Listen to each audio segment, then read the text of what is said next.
ഭുവനേശ്വറിലെ Kalinga stadium Indian അത്ലറ്റിക്സിന്റെ ചരിത്രത്തിലെ സുവർണ അധ്യായമായി മാറിക്കഴിഞ്ഞു.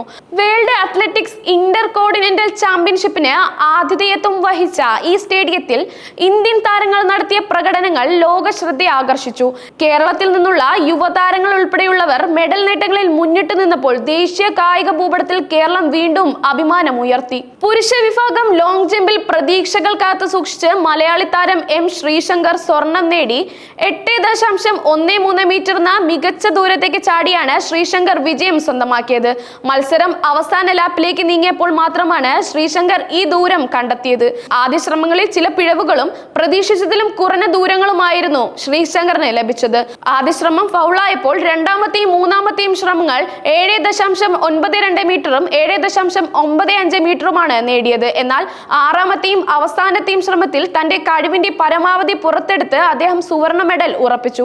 8.04 മീറ്റർ ചാടിയ ഷാനവാസ് ഖാൻ വെള്ളി നേടിയതും ഇന്ത്യക്ക് ഇരട്ടി സന്തോഷം നൽകി. കേരളത്തിന്റെ മറ്റൊരു അഭിമാന താരമായ അബ്ദുള്ള അബൂബക്കർ പുരുഷ ട്രിപ്പിൾ ജമ്പിൽ സ്വർണം നേടി.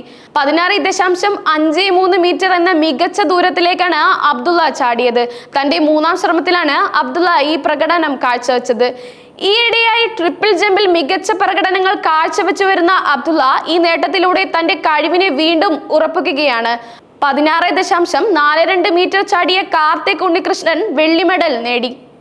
800 മീറ്റർ ഓട്ടത്തിൽ മലയാളി താരം പി മുഹമ്മദ് അഫ്സൽ സ്വർണം നേടി. 1 മിനിറ്റ് 46.60 സെക്കൻഡിൽ ഫിനിഷ് ചെയ്ത അഫ്സൽ തന്റെ എതിരാളികളെ വളരെ പിന്നിലാക്കിയാണ് ഈ വിജയം സ്വന്തമാക്കിയത്.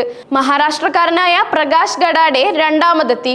പുരുഷന്മാരുടെ 400 മീറ്റർ ഓട്ടത്തിൽ കാര്യവട്ടം LNCPയിലെ നാഷണൽ സെന്റർ ഓഫ് എക്സലൻസിൽ പരിശീലിക്കുന്ന വിശാൽ TK സ്വർണം നേടിയപ്പോൾ അമോ ജേക്കബ് വെള്ളി നേടി. ഈ ഇനത്തിലും ഇന്ത്യയുടെ ആധിപത്യം വ്യക്തമായിരുന്നു.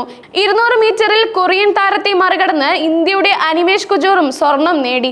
വനിതകളുടെ ലോങ് ജമ്പിൽ ശൈലി സിംഗ് സ്വർണം നേടി. 6.28 മീറ്റർ ചാടി ശൈലി തന്റെ കഴിവിന്റെ പൂർണ്ണതയിൽ എത്തിയിരുന്നില്ലെങ്കിൽ പോലും വിജയം ഉറപ്പിച്ചു. ഇന്ത്യയുടെ തന്നെ ഭവാനി യാദവ് വെള്ളി നേടിയപ്പോൾ 6.10 മീറ്റർ ചാടിയ മലയാളിയായ സാന്ദ്ര ബാബു വെങ്കലം നേടി. ഇന്ത്യൻ ലോങ് ജമ്പിലെ ഇതിഹാസ താരമായ അഞ്ജു ബോബി ജോർജിന്റെ അക്കാദമിയിലാണ് ശൈലി പരിശീലനം നടത്തുന്നത്. അഞ്ജുവിന്റെ ഭർത്താവും കോച്ചുമായിരുന്ന റോബർട്ട് ബോബി ജോർജാണ് ശൈലിയുടെ പരിശീലകൻ. വനിതാ ജാവലിൻ ത്രോയിൽ അന്നു റാണി സ്വർണം നേടി. 62.01 മീറ്റർ ദൂരത്തേക്കാണ് അന്നു റാണി ജാവലിൻ എറിഞ്ഞത്. രണ്ടാം സ്ഥാനത്തെത്തിയ ശ്രീലങ്കൻ താരം ലേഖയ്ക്ക് 56.27 മീറ്ററേ നേടാൻ കഴിഞ്ഞുള്ളൂ. 54.20 മീറ്റർ എറിഞ്ഞ ഇന്ത്യയുടെ ദീപിക മൂന്നാം സ്ഥാനത്തെത്തി. വനിതകളുടെ 100 മീറ്റർ ഓട്ടത്തിൽ ഇന്ത്യയുടെ അഭിനയ രാജരാജൻ സ്വർണം നേടി. പുരുഷ വിഭാഗം 100 മീറ്ററിൽ മലേഷ്യയുടെ മുഹമ്മദ് അസീം 10.35 സെക്കൻഡിൽ ഓടിയെത്തി സ്വർണം നേടി.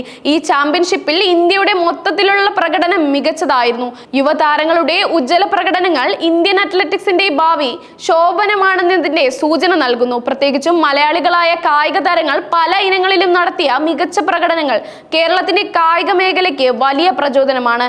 ഈ നേട്ടങ്ങൾ കൂടുതൽ കഠിനാധ്വാനം ചെയ്യാനും അന്താരാഷ്ട്ര തലത്തിൽ ഇന്ത്യയെ ഉയർത്തിപ്പിടിക്കാനും താരങ്ങൾക്ക് ഊർജം നൽകുമെന്നത് തീർച്ചയാണ്.